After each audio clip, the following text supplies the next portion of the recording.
Hey YouTube, working on this expedition. This is a 2004 expedition with the 4.6 liter engine, and we're having this problem that the truck is not well, it was running and then I don't know where it just stopped running. It starts for a little while, and I figured out something, so I just wanted to show you so you can see what I'm talking about. We're gonna try to start the truck. Let's see, we have battery.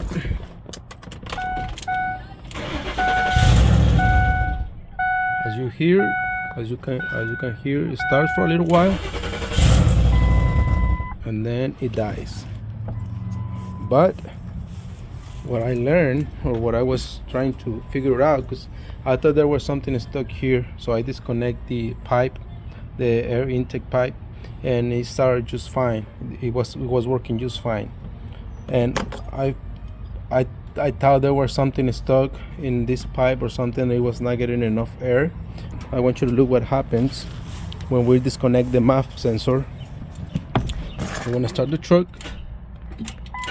Shoot, no battery.